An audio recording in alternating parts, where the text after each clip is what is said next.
पृथ्वी का वायुमंडल। तो सबसे पहले वायुमंडल है क्या?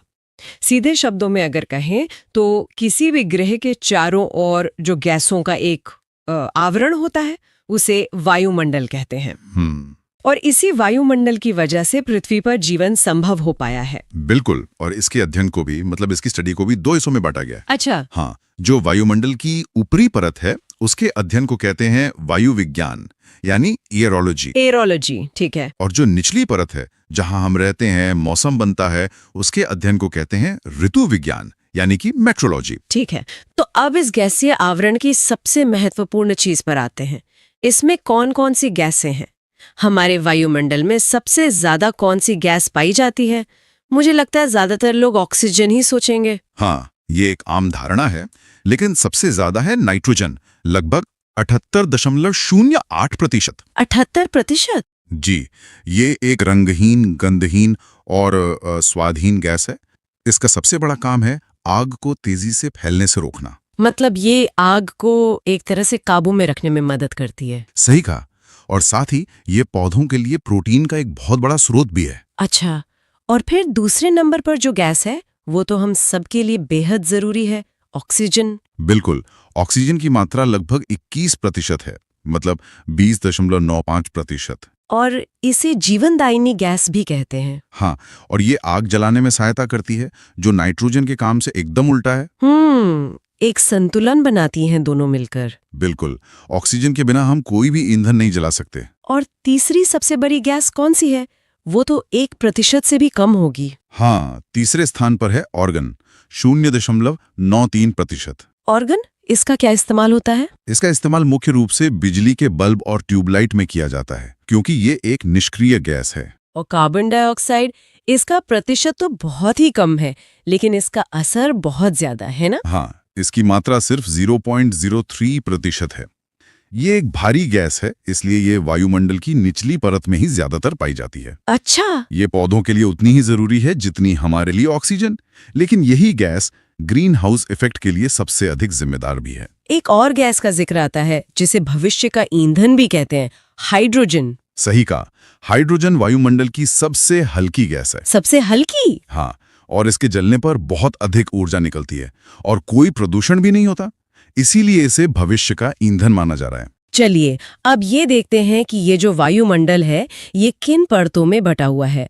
कुल 5 परतें हैं और इनका क्रम याद रखना बहुत जरूरी है। पृथ्वी के सबसे नजदीक से शुरू करते हैं। हाँ, क्रम बहुत महत्वपूर्ण है। सबसे नीचे है शोभ मंडल यानी ट्रोपोस्फियर। ट्रोपोस्फियर। उसके ऊपर समताप मंडल, स्ट्रेटोस्फियर। फिर मध्य मंडल, मीजोस्फियर। बीच में मध्य मंडल। फिर आयन मंडल, आयोनोस्फेयर, और सबसे बाहर है बाह्य मंडल, एक्सोस्फेयर। ठीक है, तो सबसे पहली और सबसे निचली परत शोभ मंडल। सारी हलचल तो यही होती है। बिल्कुल, ये पृथ्वी की सतह से लगभग 18 किलोमीटर की ऊंचाई तक है।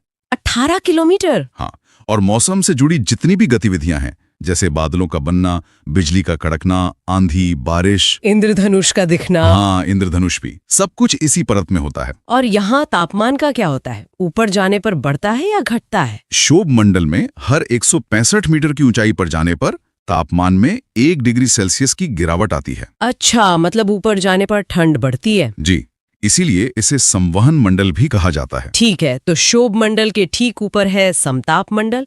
जैसा कि नाम से ही लग रहा है, समताप यानी समान तापमान। हाँ, काफी हद तक इस परत में तापमान लगभग समान रहता है और यहाँ कोई भी मौसमी घटना नहीं होती, एकदम शांत। ये कहाँ तक फैली है? ये 18 से 50 किलोमीटर की ऊंचाई तक फैली है। और इसी वजह से शायद हवाई जहाज इसी परत में उड़ाए जाते हैं ना? एकदम सही। मौसम साफ होने और तापमान स्थिर रहने के कारण वायुयान उड़ाने के लिए ये सबसे अच्छी परत मानी जाती है। और एक बहुत जरूरी चीज भी तो यहीं पाई जाती है। हाँ, ओजोन परत। ये हमें सूर्य की हानिकारक पराबैंगनी किरणों यानी यूवी रेस से बचाती है। और ओजोन परत की मोटाई को मापने की भी एक इकाई है। जी, उसे डॉप्सन इकाई या डॉप्सन यूनिट कहते हैं। डॉप्सन इकाई, ठीक है। अब आते हैं बीच की परत पर, मध्य मंडल, मीजोस्फीयर। ये 50 से 80 किलोमीटर तक फैली है। इसका सबसे महत्वपूर्ण काम है हमारी पृथ्वी की रक्षा करना। रक्षा करना किससे? अंतरिक्ष से आने वाले उल्कापिंडों से। अच्छा, वो जो टूटे तारे दिखते हैं? हाँ, वो असल में टूटते तारे नहीं बल्कि उल्का पिंड होते हैं, जो इसी परत में आकर घर्षण की वजह से जलकर खत्म हो जाते हैं और पृथ्वी तक नहीं पहुंच पाते। तो एक तरह से ये हमारा स्पेस शील्ड है? कह सकते हैं। ठीक है। मध्य मंडल के ऊपर है आयन मंडल।